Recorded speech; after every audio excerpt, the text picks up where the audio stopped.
तुमच्याकडे जर पैसा नसेल, तुमच्याकडे जर संपत्ती नसेल आणि तुम्ही जर शिकलेले नसाल, तर हे प्रशासन, हे प्रशासनिक व्यवस्था, हे पोलीस हे तुम्हाला दाबल्याशिवाय राहत नाहीत. याचं उत्तम उदाहरण एक घडलेलं आहे. आणि ज्या व्यक्तीने मर्डर केलेलाच नव्हता किंवा जी व्यक्ती मृतच पावली नाही, अशा गुन्ह्यात मर्डरसाठी एका व्यक्तीला जेलमध्ये राहावं लागतं तब्बल 2 वर्ष.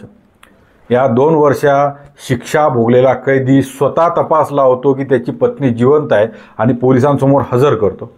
म्हणजे हे तर खूप शरमेची आणि लाजेची गोष्ट आहे की एका निरपराध व्यक्तीला मर्डरसारख्या एखाद्या गंभीर गुन्ह्यामध्ये त्या जेलची शिक्षा भोगावी लागते 2 वर्षापर्यंत तब्बल. आणि तो व्यक्ती वारंवार सांगत होता की माझी पत्नी जिवंत आहे, माझी पत्नी जिवंत आहे.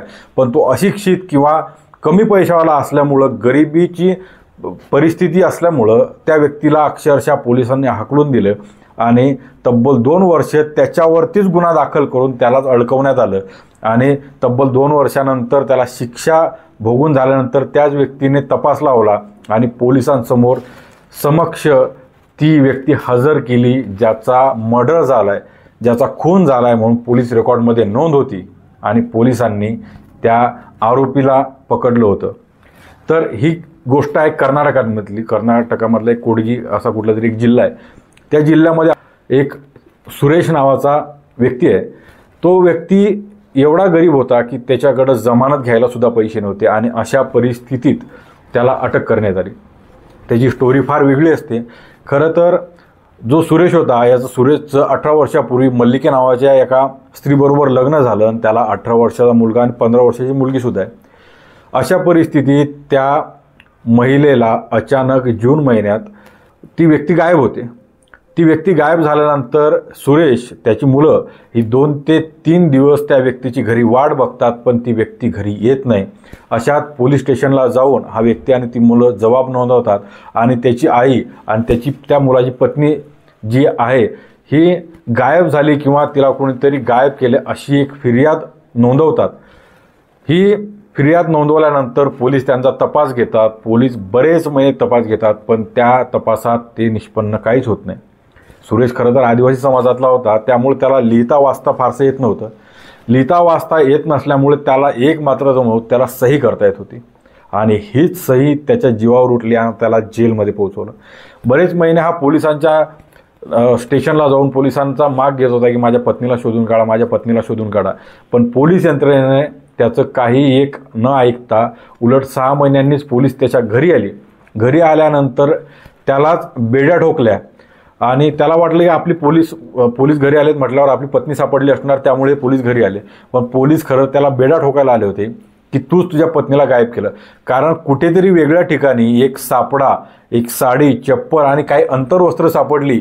या सापडलेल्या पुराव्यावरती ती कोणाची आहेत काय हे न सिद्ध करता या सुरेशला अटक करण्यात आली. सुरेशला अटक केल्यानंतर त्याला एक कागद देण्यात आला. त्या कागदावर काहीतरी एक मसुदा लिहिलेला होता आणि त्याच्यावरती या सुरेशच्या सह्या घेण्यात आल्या. सुरेश शाळा शिकलेला नसल्यामुळं याला वाचता येत नव्हतं, लिहिता येत नव्हतं, पण त्याला सही मात्र करता येत होती आणि ही सही त्याच्या जीवावर उठली. त्याने जी सही केली तो होता कबुली जबाब. त्याने कबुली जबाब घेतला की हो बाबा हा खून मीच केलेला आहे आणि अशा प्रकारे त्याला जेल झाली. जेलमध्ये गेल्यावर त्याच्याकडे जमानत घ्यायला पैसे नव्हते किंवा आपल्याला न्याय मिळवून द्यावा याच्यासाठी वकील ठेवा याकरता सुद्धा त्याकडे पैसे नव्हते. त्याचे वडील हे कित्येक वेळा कोर्टात चक्रा मारायला लागले. मद्रास हायकोर्टात त्यांनी चक्रा मारल्या, बऱ्याच हायकोर्टमध्ये त्यांनी चक्रा मारून कुठलाही वकील मिळाला नाही. त्यावेळेस अनेक वर्षांनंतर एक वकील त्यांना जॉईन झाले. त्यांनी ठरलं की आम्ही बिना पैशांची तुमची केस लढू, कारण तुम्हाला न्याय मिळाला पाहिजे. त्यांना समजत होतं की यात त्या शास्त्रांना सुद्धा माहीत होतं की त्यांची सून जिवंत आहे, पण ते सिद्ध करणं अवघड होतं. त्यामुळे हे सगळ्या घटना घडत होत्या. अशातच ते वकील जेव्हा जॉईन झाले त्यांनी सगळ्यात पहिलं कोर्टात एक युक्तिवाद केला की हा जो सापडलेला पुरावा आहे, जी एक मनुष्याचा जो सापळा आहे, त्या स्त्रीचा जो सापडलेला सापळा आहे, हा त्या मल्लिकेचा म्हणजे त्या व्यक्तीच्या सुरेशच्या पत्नीचाच आहे, हे कशावरून तुम्ही सिद्ध केले. तर तुम्ही जर सिद्ध केलेलं नसणार तर तुम्ही त्याची फॉरेन्सिक रिपोर्ट करा. तर त्यावेळेस मल्लिकेच्या आईचा आणि त्या सापळ्याचा DNA टेस्ट करण्यात आली आणि DNA टेस्ट ही वेगळी होती. तर त्यामुळे त्यात सिद्ध झाले की हा सापळा त्या मल्लिकेचा नाही, त्या सुरेशच्या पत्नीचा नाही.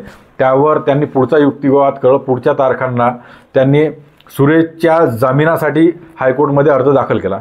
सुरेशच्या जामिनासाठी अर्ज दाखल केल्यानंतर कोर्टाने जामिनासाठी तब्बल 1 लाख रुपये भरा असं सांगितलं. पण 1 लाख रुपये रक्कम ही गरीब कुटुंब आणणार कुठून? त्यामुळे त्यांना 1 लाख रुपये भरता आल्याने खुद्द वकिलाची फी द्यायला या ज्या व्यक्तीकडे पैसे नसणार त्या व्यक्तीला 1 लाख रुपये भरता तरी कसे येणार?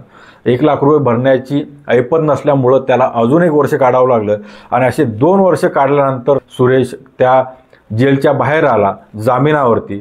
आणि जामिनावरती बाहेर आल्यानंतर सुद्धा त्याला पोलीस स्टेशनला चक्रा माराव्या लागत होत्या.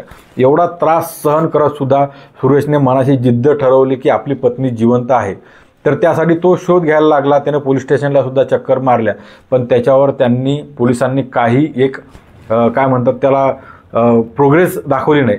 तर शेवटी गावागावांमध्ये जाऊन आपल्या मित्रांना सांगून त्याने हे सगळं शोध मोहीम करायला सुरुवात केली.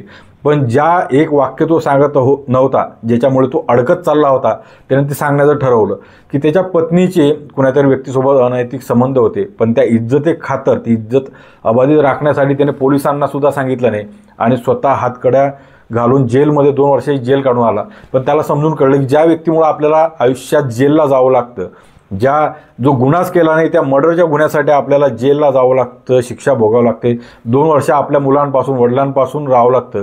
सगळं गाव आपले गाववाले आपले मुलंसुद्धा आपल्याला आरोपी म्हणून बघत आहेत, आरोपीच्या नजरेतून की या महिलेचा खून यांनीच केला. त्या शिक्षेसाठी तो 2 वर्ष शिक्षा भोगून येतो आणि आपण त्याच व्यक्तीचे अनैतिक संबंध लपवतो. शेवटी त्याने पोलिसांना सुद्धा सांगितलं की त्यांचे असे संबंध होते. असं काही काळ चालल्यानंतर हा शोध चालूच राहिला.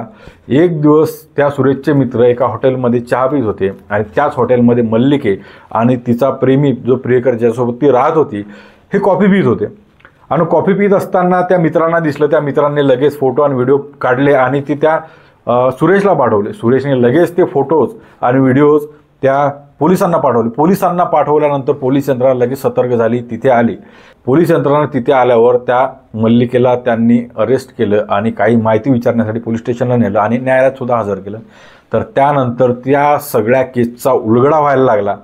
उलगडा झाल्यानंतर सगळं कळत गेलं की यांचे अनैतिक संबंध होते आणि त्याला या सुरेशबरोबर राहायचं नव्हतं, म्हणून खोट्या केसच्या गुन्ह्यांमध्ये त्याला स्वतःच्याच मर्डरच्या गुन्ह्यांमध्ये अडकवून त्याला आपण जेलला कसं पाठवलं किंवा हे सगळं माहिती असताना. आणि सुरेशच्या गावापासून ती राहत असलेल्या व्यक्तीचं गाव फक्त 30 किलोमीटरचं अंतर होतं. एवढी दुर्दैवी घटना आहे की या 30 किलोमीटरच्या अंतरात सुद्धा तिचा शोध लागू शकला नाही पोलिसांना.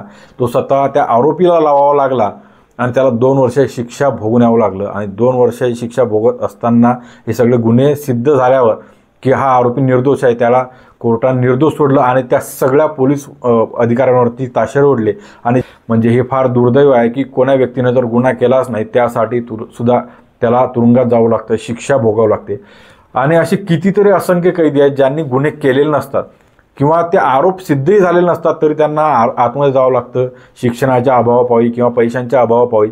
कितीतरी असे आरोपी आहेत जे शिक्षा भोगतात आणि त्या जेलमध्ये राहतात. हे खरं आपल्या न्यायव्यवस्थेचं प्रशासनाचं दुर्दैव आहे. धन्यवाद.